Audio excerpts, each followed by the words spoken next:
Welcome to episode 98 of the Headspace and Timing podcast. On today's show, veteran, mental health professional, and fitness professional Stephanie Lincoln joins me to talk about how physical wellness and mental wellness are connected. I'm all about the toolbox. Like I use that analogy over and over and over again. When you're carrying around a toolbox and that toolbox helps you get through stressful situations in your life, and you have two things in there and both of those don't work, then what? That's when you reach the point of helplessness. I'd rather you carry around a toolbox with 30 tools in it and then be able to kind of go through each one. And one of those is going to work, right? You may have to go through a few, but one of them is going to work for you. Make sure to check out the show notes for this episode on veteranmentalhealth.com. If you're a longtime listener, share the show with someone you think may enjoy it. Make sure to hit subscribe on your podcast player of choice, which can be found at veteranmentalhealth.com/platforms.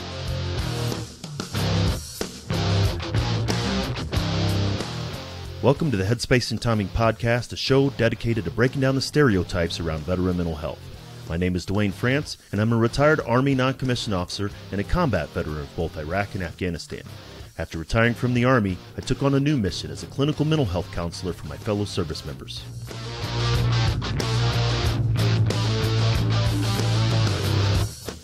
If you served in any branch of the military, then you're familiar with the M2 machine gun, the 50 cal. It's one of the most effective weapons in the military's arsenal. If the weapon's headspace and timing wasn't set correctly, however, it was just a useless chunk of metal. Veterans can be rendered inoperable if their headspace and timing's not set correctly either. That's my goal with this show, to change the way that we think and talk about veteran mental health and reduce the stigma against seeking support.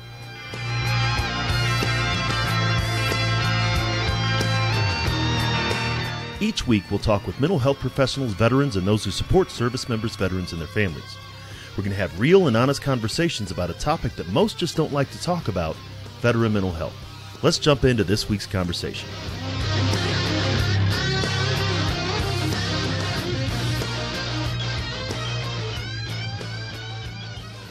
Hey everybody, welcome back to the Headspace and Timing podcast. Once again, and as always, we really appreciate you taking the time to listen and learn about veteran mental health in general, and interestingly enough today about physical health and how everything integrates. My guest on today's show is former Captain Stephanie Lincoln, and she's going to talk about her journey, not just as a mental health professional, but also as a fitness instructor and as a service member herself, and how all of that ties together. So, Stephanie, welcome to the show. Thanks, Dwayne. Thanks so much for having me. Yes, absolutely. I appreciate, we've been having some conversations while you and I actually met in person, at the Military Influencers Conference back in Orlando last year. And I was fascinated by your story, and I wanted to be able to bring you on the show to talk about your own personal story and then definitely how things have progressed. So before we get into what you're doing now, I'd like to give you an opportunity to tell the audience a little bit about yourself. Yeah, my name is Stephanie Lincoln, and I'm a former captain in the Army National Guard. Spent 10 years in the military, half enlisted, half an officer. So I was what's commonly known as a Mustang. So I went to OCS, and I feel like I never left. I got out in 2007, and I resigned my commission because my father was he was diagnosed with brain cancer, and I was helping care for him. And I figured the military would always be there if I ever wanted to go back in, and it was meant to be, I'd go back in. But I feel like I never left because pretty much a year and a half after I got out, I got offered to come kind of back in and be embedded with the Florida Army National Guard at the time to basically get up and running their mental health program. And at the time, they'd never had any kind of mental health services. That was always kind of pushed towards the chaplains, and that's what they were handling. But of course, as some of us know, who are in the military and former military members, 2006 and 2007 were probably the worst years ever in the military as far as the suicide rates. And they were basically in an all-out panic with these horrendous numbers. So they threw, of course, like the military always does, they just threw a lot of money at it and hoped something worked, right? They just created a lot of stuff. really quickly. So I basically was handed the task of taking over the mental health services for the entire Florida Army National Guard. So one clinician, 14,000 plus soldiers and airmen. Oh, that's a pretty good caseload, right? That's very realistic. So I did that and actually moved up the ranks pretty quickly within that contract, and ended up getting poached by the Air Force mental health contract. They brought me over because their program was basically had been in shambles, and got that program kind of up and running. There was 286. We had 286 providers embedded in Air National Guard units all over the nation and territories. Got that contract up and running, and of course, just like the government loves to do, they said thank you very much and laid me off in 2015. So I did some case management work for behavioral health. It really was just more because I was an expert in the field and people knew that, and they were really having trouble managing the mental health services within the military. And I just kind of kept getting contracted in to do kind of these things. Over the years, I had a couple of aha moments, and one of them was the military still to this day does not know how to handle mental health, and there's a lot of kind of reasons that culminate into that fact. And then the second one is nobody was really noticing or thinking about what the medical and physical side of things were doing to the mental health, and the mental health to the physical side of things, and vice versa. Nobody was making that connection. And I'd sit there at these medical events for days and days and days and sit in front of soldiers, and I just was so taken aback by, I was the behavioral health provider, so I would be looking at their medical records. These guys were, 20 years old and, on this litany of mental health, medications and treatments, and had this history, and they were so young. But also what really kind of jarred me was the physical health issues that were going on as well. The fact that they were 65 pounds overweight. They had back and knee issues, surgeries, lots of different complaints. They're on cholesterol medication and blood pressure medication and pre-diabetic. All of these things were kind of present in almost every single person I sat down with. It was never just mental health, almost never just mental health.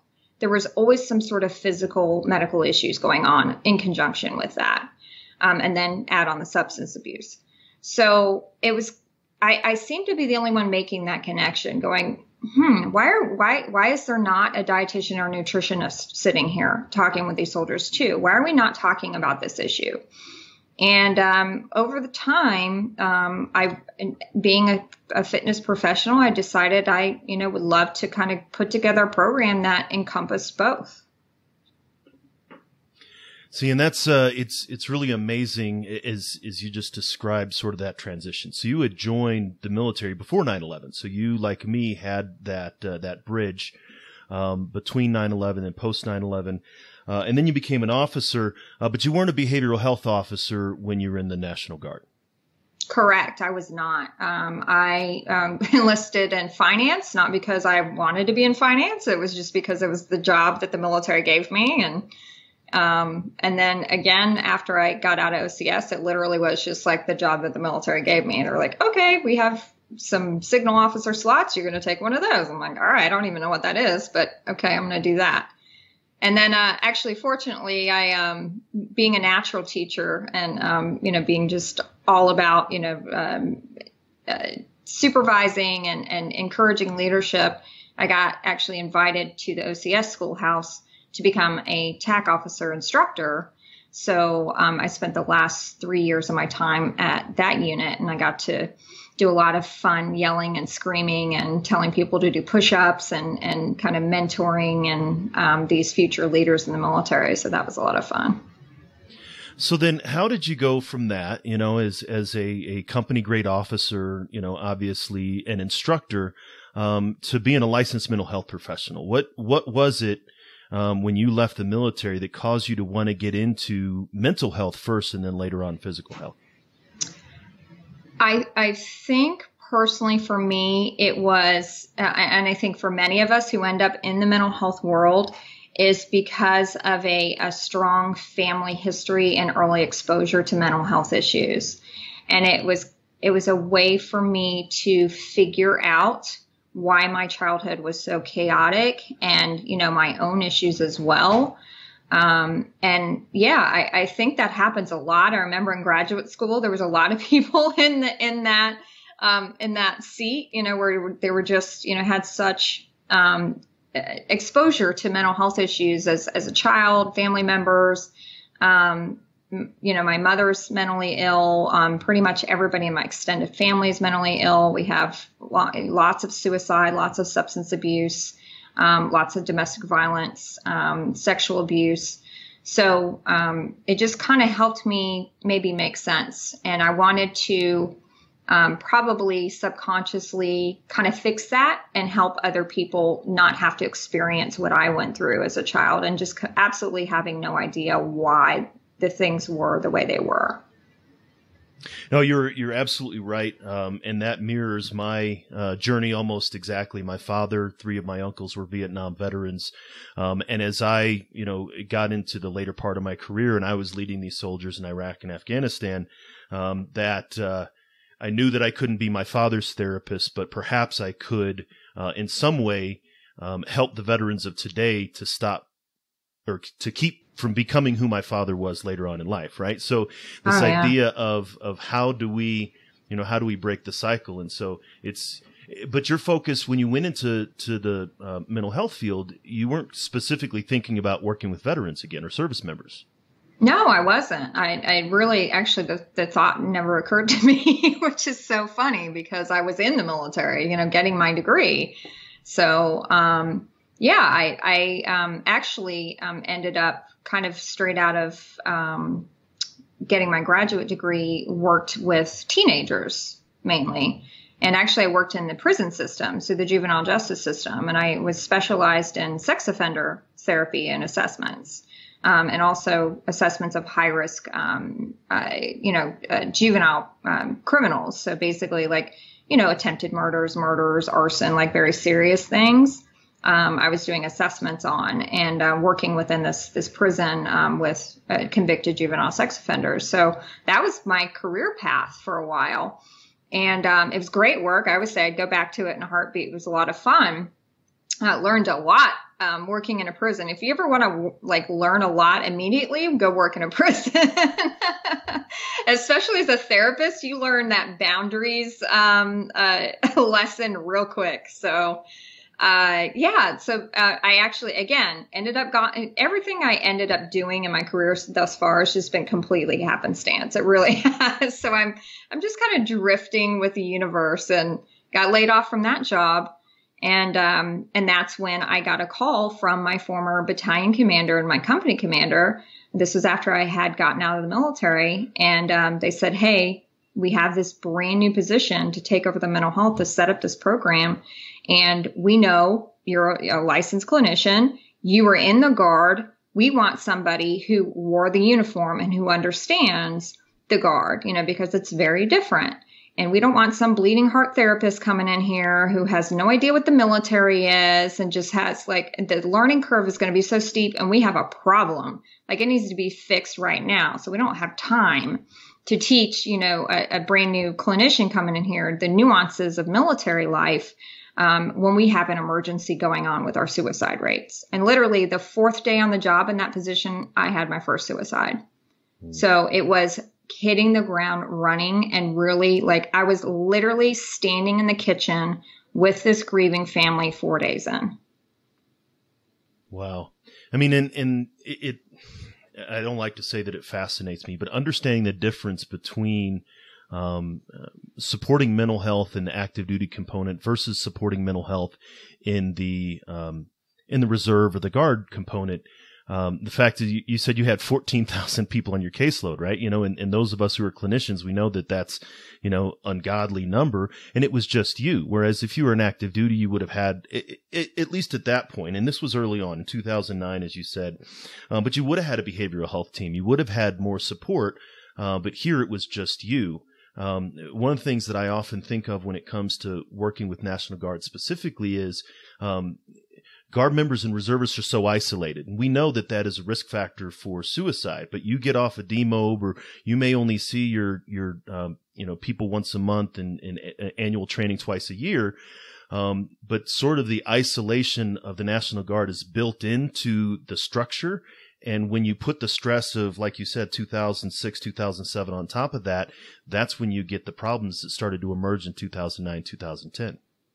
Absolutely. Yeah. And you hit the nail right on the head. And I think a big part of what I did as well for a couple of years there, just going out into the communities and connecting with these, community behavioral health providers, is doing that kind of education and making them understand, because civilians all have this kind of thought about, oh, well, they take care of their own. They have the military, they've got TRICARE, they've got, hospitals on base, and they don't realize the reserve component is a huge part of our force.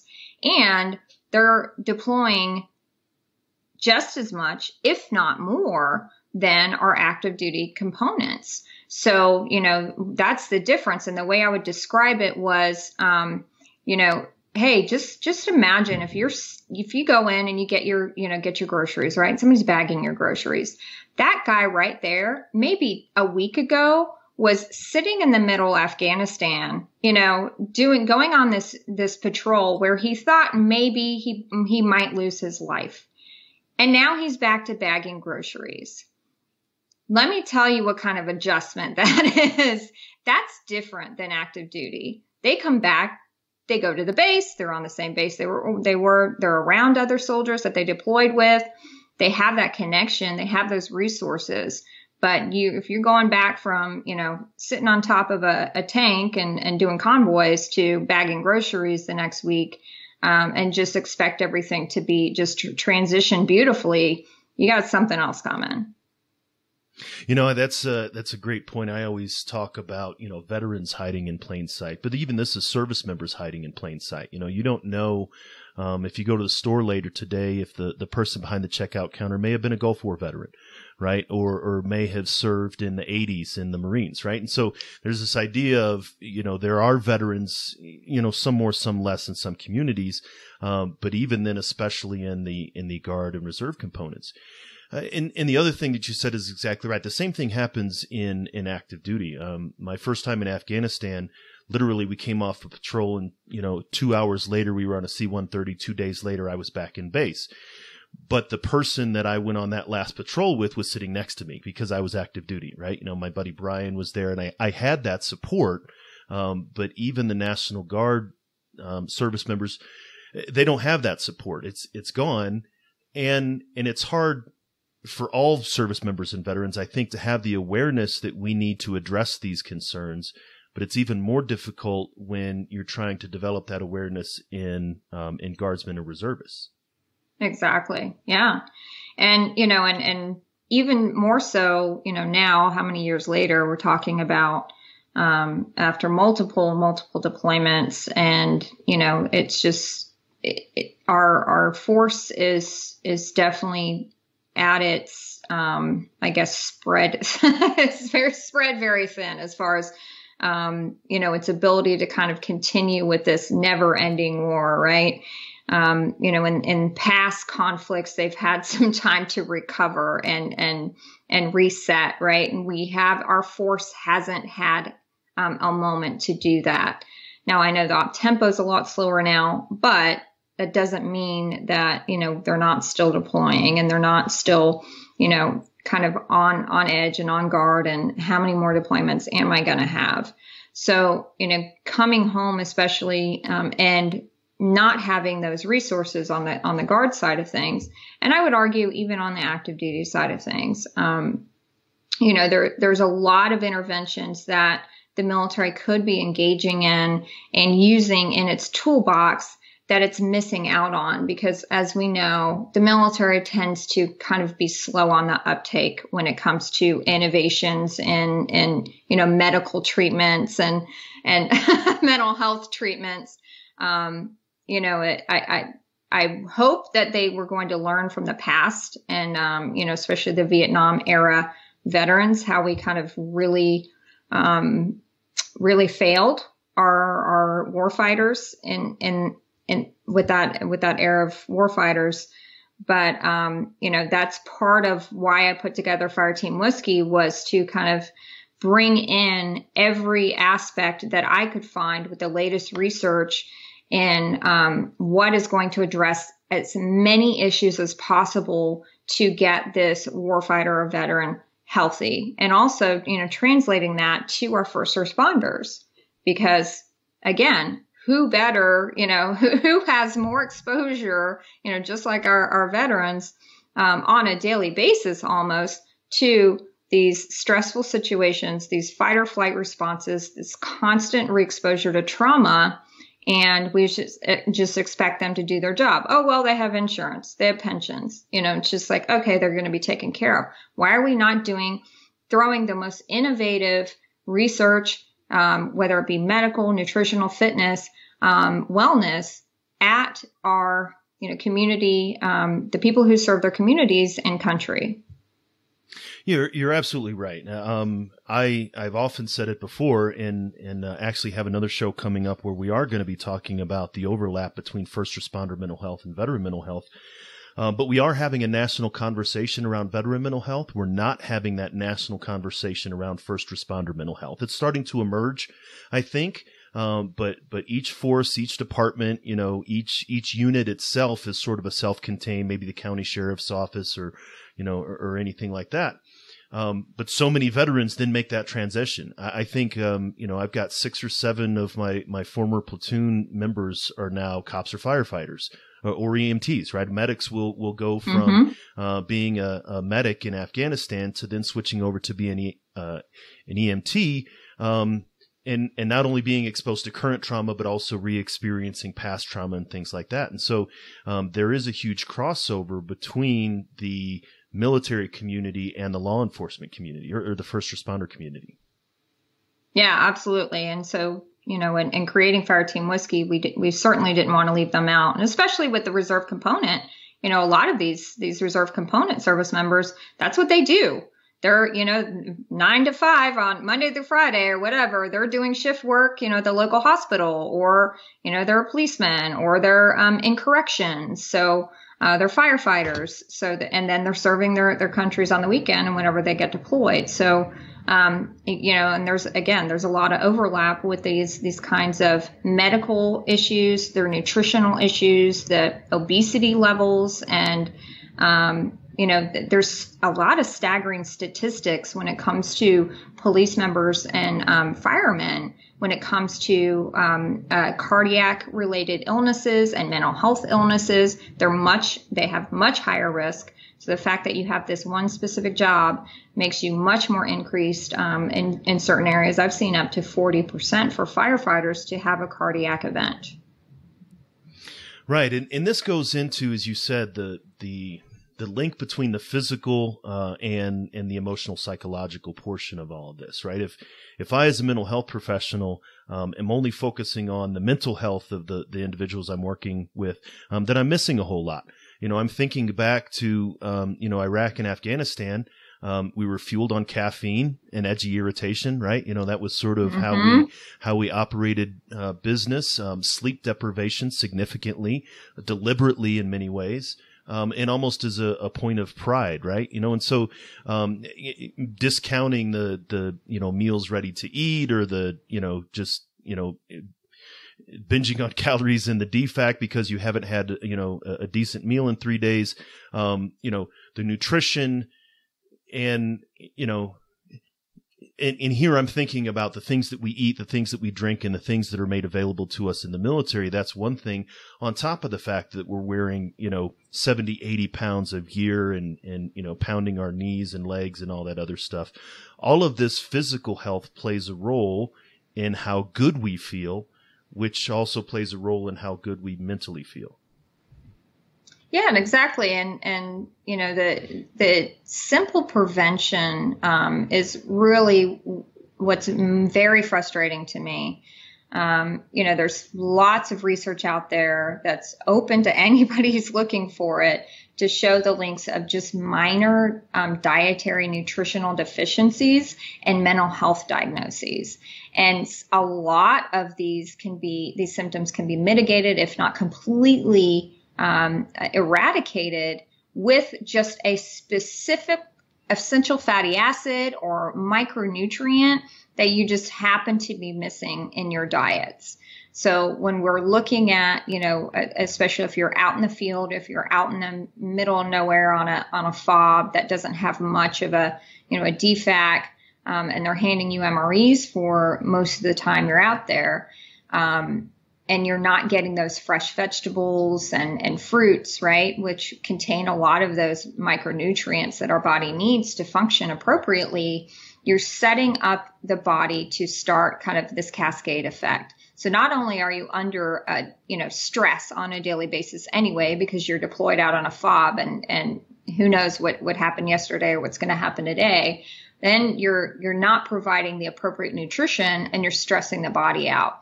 And then you're starting this cascade of nutrient depletions, and your body's going into this emergency mode, and it's just constantly living there. And we wonder why, even with and here was the other thing, and I think the military just really has a problem with the stigma still. And I don't know how many times, if I had $1 for how many times I heard a military medical provider say this. You know, oh, well, they didn't have some kind of trauma. They weren't, you know, they didn't lose somebody or see anybody die. So they don't have PTSD, you know, but, you know, so why are they so messed up, you know? And there was such an intolerance for anybody who had mental health issues after deployment who didn't actually, you know, get shot at or had some sort of traumatic event happen. Right. So, you know, it was like, well, they should be fine, you know, and there's just absolutely no consideration of how complex these issues really are. No, you bring up a good point. And this is what, when you and I were even talking just before we met, and obviously, or before we started recording, and obviously as we've been talking over this past week coming up, I've talked about comprehensive mental health. I have the series on comprehensive mental health, the things that go beyond just PTSD and TBI, things like, and you mentioned it before, the substance use and abuse, right? Or just addiction in general, and not just substances, but the, video games, pornography pornography addiction is huge in the military population. Emotional stuff, depression and anxiety and anger, purpose and meaning, moral injury, all of these different things go beyond just PTSD and TBI. And when I put that concept forward, and as I was developing that, I very deliberately knew that I'm not talking about anything physical other than traumatic brain injury, which is a physical injury to the brain. Everything, all of this is just psychological stuff. And it's not that I ignored, obviously, the physical aspect of it, but the physical aspect of things cause even more complication on top of the psychological impact of things. Yeah, it's the perfect storm, and it is a cycle that we enter into, and talk about a feeling of helplessness, right? Which makes you most in danger for, attempting suicide at some point. If you come back and the people that you're supposed to talk to and tell things don't understand, and, well, you weren't shot at, so, there's nothing wrong with you, but you feel like there's something wrong with you. And then you have this isolation and then transition time, and, you've been eating like shit, and then you get back and you're like, ooh, real food again. And then you just start kind of going crazy with that, kind of making up for lost time, right? And then you start putting on weight, and then you're feeling like crappy. And then you just start drinking more because you feel crappy. And then your relationships start falling apart. And we're going into this slow and steady spiral. And then when you're at the bottom of that, I mean, how far away does that light seem when you just keep digging and digging every single day? And when nobody is giving you any information other than the fact of, well, go get on some medication. and then you'll be fine, or get on some medication. It's probably not going to work anyway, and just continue the spiral. So I know the VA is starting to add some alternative kind of treatments to their repertoire, and they have endorsed a couple of them. But the problem is, again, access. We're talking about, we have military members scattered over every area of this nation, and just saying, well, go to the VA is not the answer, because what if the VA is 3 hours away? All right. So this person's supposed to drive to an appointment every week to get what they're supposed to be getting, but also live their life and pay their bills and be responsible for that. So that's not the right answer either. And then maybe what the VA offers isn't what that specific military member needs. Maybe this other kind of therapy over here is what that service member needs, acupuncture or hypnosis, or, seeing a dietitian, having a fitness trainer, all of these things that encompass health, that affect our mental health, and have been shown by research to greatly reduce symptoms of mental health disorder, are not being considered and referred to enough. You're exactly right. There are always these barriers. There's always barriers to anything, perhaps, but psychological health and wellness, as well as physical health and wellness, it takes effort, right? I mean, it takes effort to get up in the morning and go to the gym or go for a run or, whatever it is. But the more barriers that exist, the less likely that someone is actually going to engage in that behavior. And one of the things that I remember from our conversation in Orlando that really struck me was, you had mentioned Fireteam Whiskey before, which is a fitness organization, but it's also a total wellness organization, that you also include psychological health as well as physical health. And one of the critical things that I'm always trying to get people to understand is we have to begin and end with the wellness, the psychological wellness of the service member, veteran, or their family, begin and end with that in mind, right? So if they come in and they say, I need to lose a few pounds, well, what's going on psychologically that got you to the place where that became an issue, or, I can't make my car note, or all of these other things, whatever I'm trying to get help with, I need to begin and end with the psychological wellness in mind. Not to say that we're going to sit down and again, like your battalion commander, come in and have some hippie talk to us about, flowers, but we're actually going to meet the need of the veteran, what they're seeking, but also understand that there's psychological things that we need to address as well. And that's something that you've put into Fireteam Whiskey. Yes, that was really, really, really important to me when we set Fireteam Whiskey up. We call it Warrior Wellness.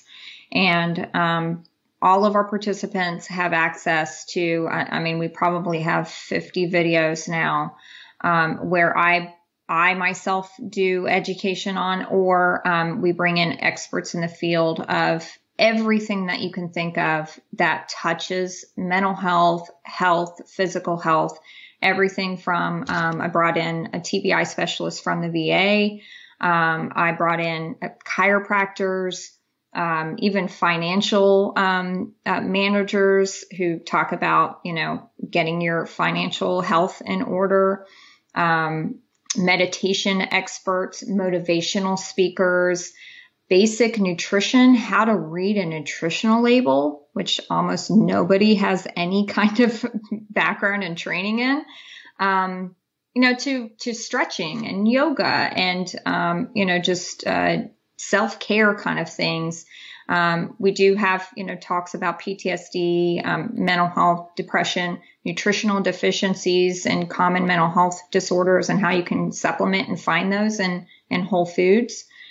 So we continue to add to our video repertoire to try and cover every single topic that we possibly can to, again, educate the service member, give them the tools and the resources, and, really kind of work with them one-on-one to inspire them to use them. Obviously you and I are mental health professionals, and even in the fitness world, I can't physically force you to do anything, right? You have to be in a place of change in order to change, right? But I would be failing you if I did not provide you, if you're in a place of change and you're ready to change, but I did not provide you every tool that I possibly could and let you choose the ones and test the ones that will work for you. So when we're only giving 2 resources, like, all right, you're going to go talk to this person and you're going to be on some medication. What if those 2 things don't work? Then you're like, well, good luck, So I want to provide every kind of information, every kind of tool, and get them to kind of try them out and go, well, you know what? Actually, I do feel better after seeing a chiropractor, and this makes sense, and this works for me. So, just that I'm all about the toolbox. Like I use that analogy over and over and over again. When you're carrying around a toolbox, and that toolbox helps you get through stressful situations in your life, and you have 2 things in there, and both of those don't work, then what? That's when you reach the point of hopelessness. I'd rather you carry around a toolbox with 30 tools in it, and then be able to kind of go through each one. And one of those is going to work, right? You may have to go through a few, but one of them is going to work for you in that instance. So just having just more barriers in place to keep you from getting to that, getting to a period of hopelessness because you ran out of tools is my goal. And even hearing you talk about that, I think about veterans and service members. We're used to doing the job with the tools we're given, right? That's it. It's like, you want me to rebuild an engine, you give me a pair of pliers and a screwdriver. Well, that's all I've got. Well, I'm going to make it happen. It's not going to be fun. It's going to take me a long time. I'm going to be complaining because that's what soldiers do. But ultimately I'm going to make it happen because I don't have the awareness that there's these other things. And this is where you said this education piece, somebody coming along and saying, hey, Josephine, no, that's not, here's a better way to do this. And this idea of work smarter, not harder.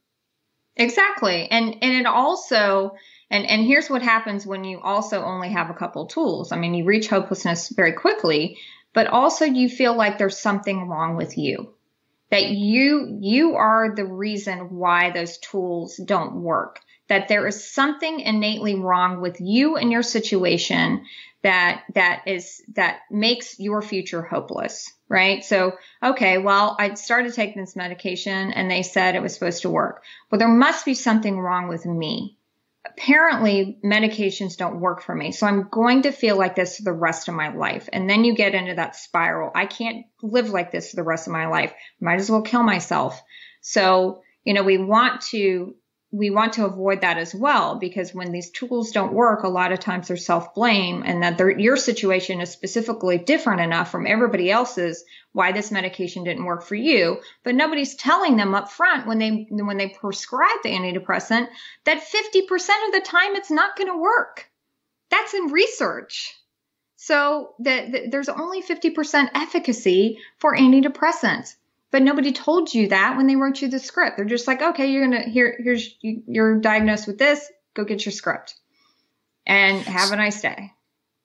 So I wonder why that is. And I'd like to hear your, and definitely not, we're not going to be talking about why the pill pushers are, I try not to be negative there, but why we blame ourselves. And is it something innately in the military that is because, well, if I can't get over that wall, there's something wrong with me? Is that something that we're trained to do you think?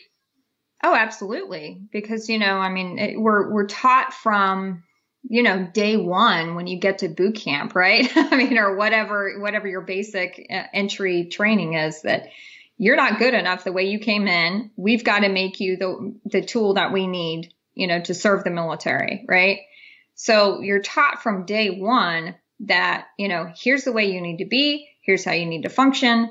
And we're going to make you this, and you're going to be the tool that the military needs you to be. But when we fail at that, and then we start failing at the standards, and we're getting put on, flagged, for profile for your mental health condition. You're flagged and put on profile for your medical conditions. You're flagged and put on profile because you can't pass your PT test. You're flagged and put on profile because you don't make weight standards. You've got all these red flags, and we're being told you don't meet the standard. You don't meet the standard. There's something wrong with you.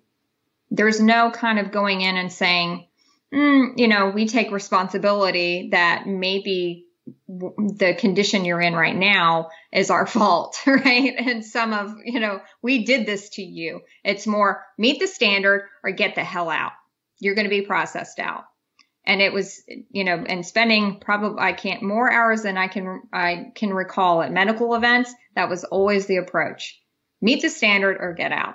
You have this many days to cure yourself of this condition, or you're going to be processed out of the military. And then once you're out of the military, there obviously isn't, those standards or things. And maybe some people, require the external motivation versus the internal motivation. But, and I'm sure you've seen this meme before, right? The picture of Dwayne "The Rock" Johnson, this is you when you're in the military, and the picture of Nacho Libre, this is you after the military, right? This idea of service members let themselves go, not intentionally. It's just you wake up 10 years later and you look in the mirror and you're not the, young stud or studette that you were. Number one, none of us are 20 or 25 anymore. But there is this concept of without this structure and without this support, without the education, that things can really go off the rails, after you leave the military. Yeah. And I think that's just an innate failing of being in the military is you are conditioned, right? You are conditioned to do things a certain way, to look a certain way, to walk a certain way, to be where you need to be when you're told to be there. There's a lot of kind of that brain power taken out, right? That self accountability taken out of your day-to-day life that I think civilians get a little bit more experience in, right? So yes, it's a shock when you get out and, all of a sudden you're supposed to self-regulate, and you hadn't done that in a very long time, no matter what rank you are, really. I mean, even if you're a field grade officer, you still have somebody above you telling you what to do and what the agenda is. It's all planned out like 7 years in advance. So, you kind of still have this mode of functioning where there's always been a roadmap put in place, and you rarely are given situations where that's challenged. So when you get out, it's the complete opposite. There is no roadmap. There's no direction. There's just maybe what society is telling you to do with your life, which is, get a job and pay your bills and be a good citizen, right? But nobody's actually given you the roadmap on how to operate that way. And, and that's why we see military members kind of flounder, because there's not really any kind of guidance or mentorship of how I'm going to transition into, self-regulation. See, and that's what I get the sense of a lot of what Fireteam Whiskey is, what you and the team have built, is this idea of coaching and mentoring, right? Somebody says, oh, I need to, get fit. I need to go to the gym. I need to get a fitness coach. Maybe this is somebody who just finished, a 5-month program of personal training, and then they got, they're hired by 24-Hour Fitness. I'd like to hear about what you're doing with Fireteam Whiskey, sort of what the structure is, and that unique mentorship and coaching aspect that you and your team bring to it. Yeah, this is also a huge part that I needed to include in our program. Was our trainers are all either military veterans, corrections officers, first responders, police, firefighters, or even military spouses. So every single one, have that experience and been there, done that kind of thing. And that is super important, I think. I mean, I know I personally, and I'm sure Dwayne, you feel that way too, is that, when you kind of, there's nothing to compare to that kind of connection, right? When you meet somebody and you learn that they're an Army veteran too, there's just a leg up there, right? With that kind of connection. And you instantly kind of have that immediate respect for that person. So, you have that relationship immediately instead of just meeting just a random trainer somewhere and going, okay, I'm going to work with you now. And I guess you're an authority because you have a license and, to do these things. And I'm just kind of putting my faith in you that you're going to help me here. So that was very important to us. And, that's why I called it Fireteam. That's why we came up with a name that we came up with. I was looking for that concept. Like, I want people who join our program to feel like they're in the military again, that they have that fire team again, that they have those close relationships again, right? And they have those experts, within your fire team, you have your experts, right? This guy's really good at this, and this guy's really good at this. And maybe I'm not so good at this, but I know there's a guy in my fire team who can do this too. And I'm really good at something too. So I wanted that concept of people who come in, they're on a fire team. I immediately get to know everybody and go, oh, this guy's really good. Like, we have a lady who's been in our program here for 90 days or so now. She's a Navy lieutenant colonel. And let me tell you, this woman can cook. Like, the recipe she comes up with. So I'm like, okay, you're a Fireteam Whiskey cook. So you come in and you start kind of going through our program and filling it out, and you become an expert, right? It's just like a fire team. It's not just us telling you what to do. Here's what you eat. Do your workouts. I'm going to tell you to do this. Here's some information.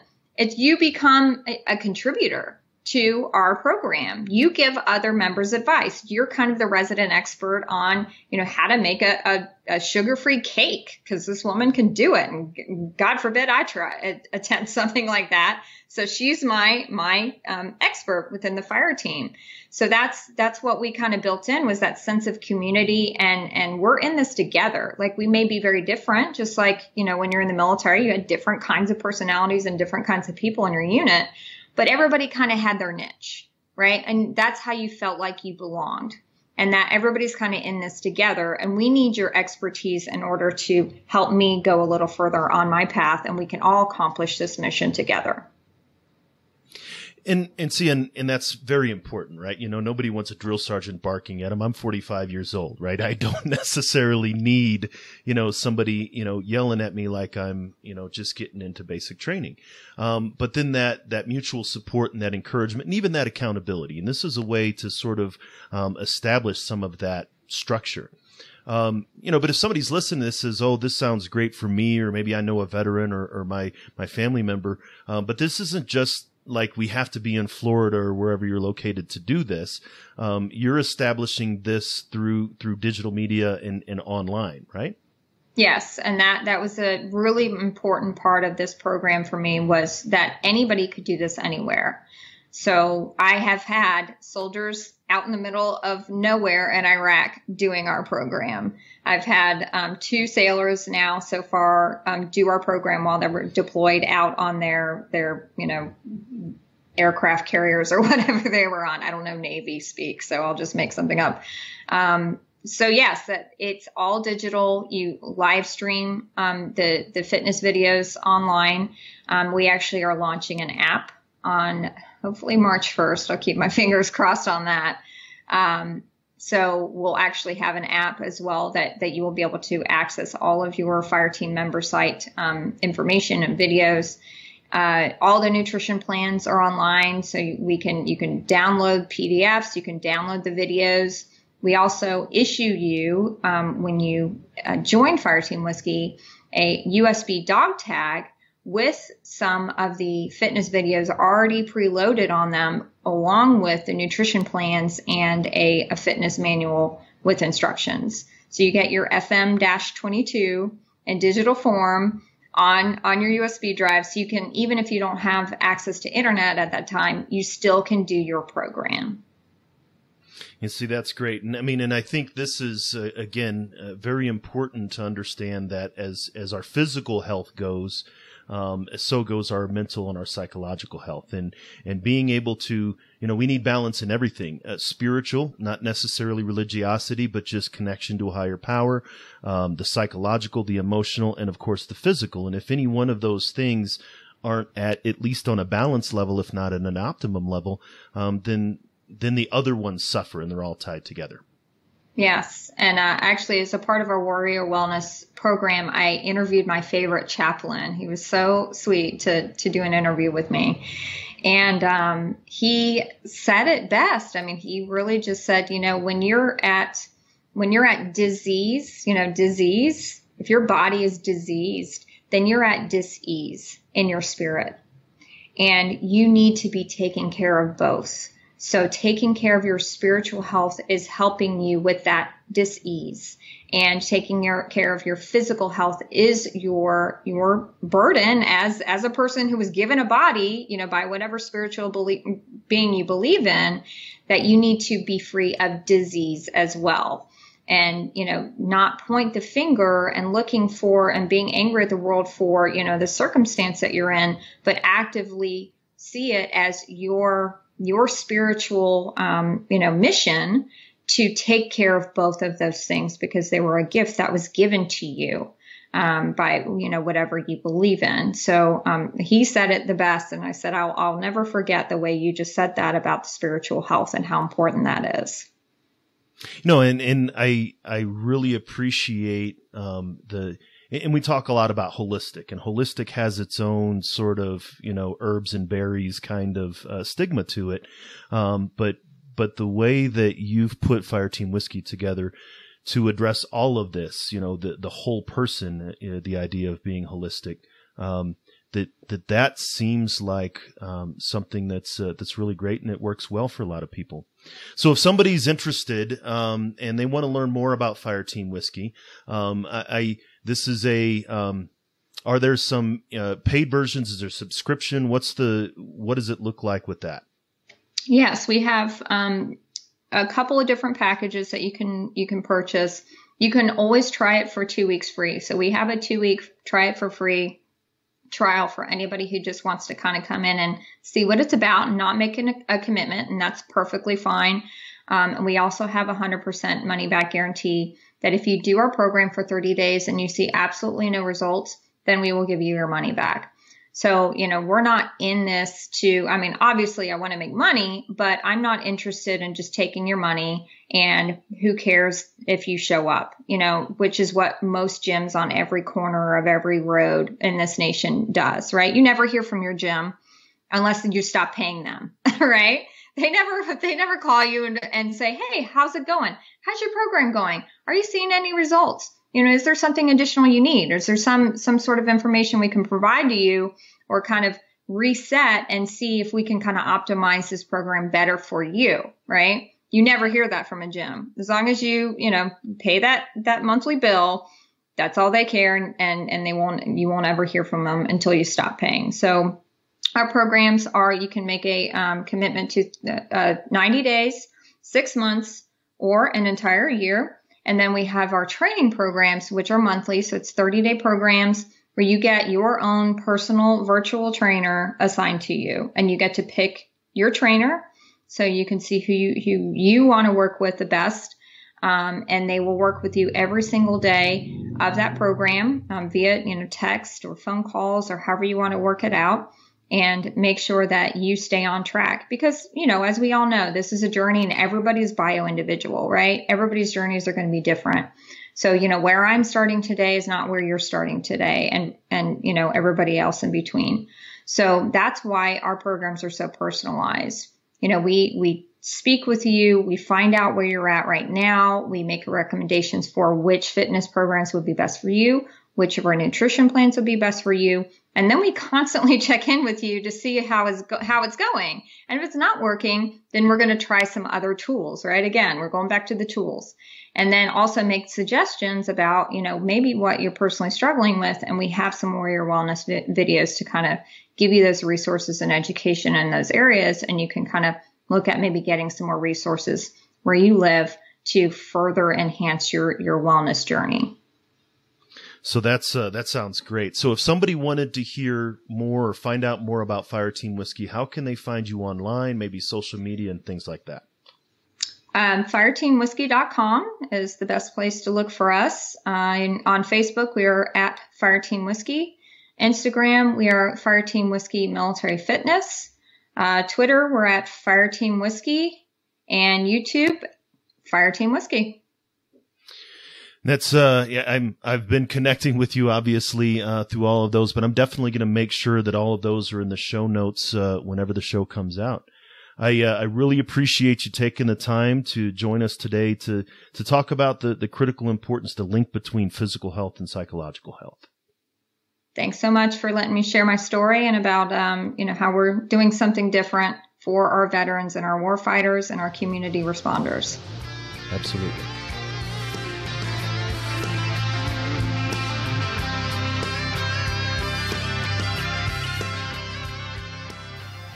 You're listening to Headspace and Timing, where we're trying to change the way that we think and talk about veteran mental health.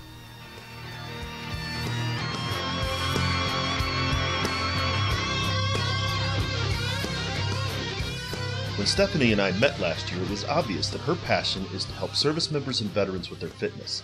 Like me, she became a mental health professional after leaving the service, but for her, it didn't stop there.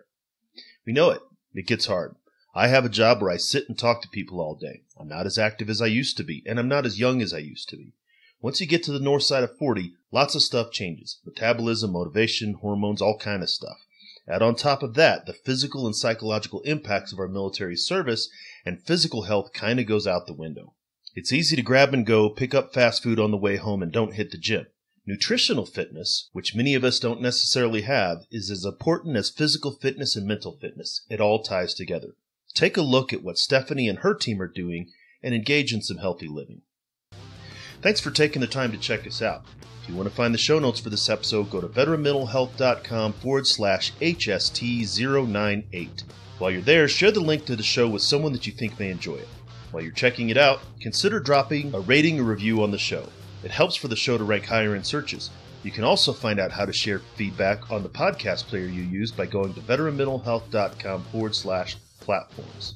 We have another way for you to give feedback too. You can drop me a line at info@veteranmentalhealth.com to recommend guests, make suggestions, or just send a quick note of appreciation. And speaking of appreciation, you can now spot a cup of coffee. As you may or may not know, this is a totally independent project that makes very little money and takes a whole lot of time. It's a passion of mine, of course, but there are costs to doing web and audio hosting, social media promotion, and things like that.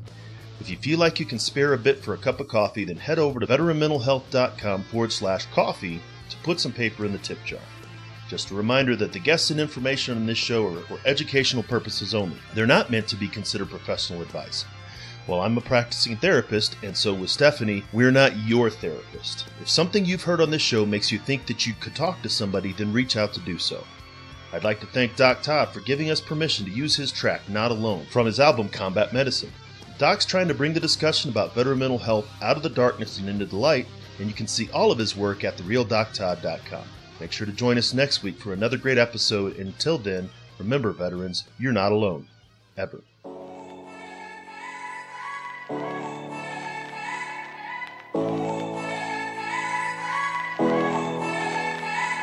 The struggle is real, found a feast and lost a soul. Eventually my drinking, it got out of control.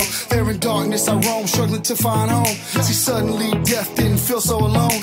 22 a day, destination unknown. It could have been avoided if you picked up the phone, but now you're gone, so I guess all we get is the tone. Nothing but bone weeds, overgrown, pushing up stones. I've triumphed over enemies, co-created enemies. Broke out facilities that tried to put an end to me. R.I.P. I'd rather grind in tranquility. Authentic tendency, embrace my ability.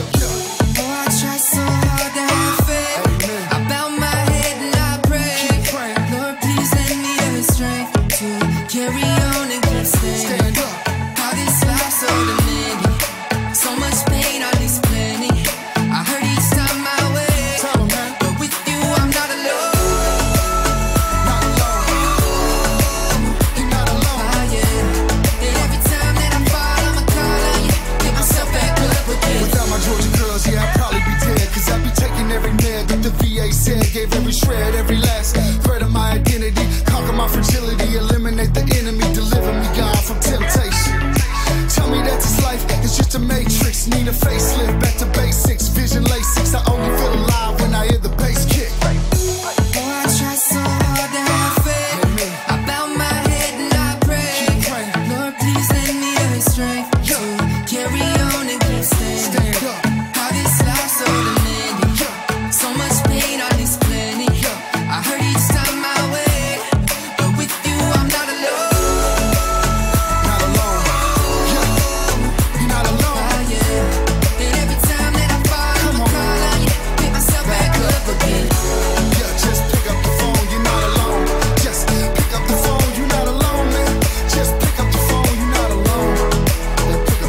love you guys. Take those bottles out, dog, and pour them in the sea. Take the needles out your arm and the gun away from your forehead. It's time, man, you've been through enough pain, stand up. It's time to stand back up. All my veterans, man, Army, Marine Corps, Navy, Air Force, Coast Guard. Get up, you know. Oh, I try so hard to have faith.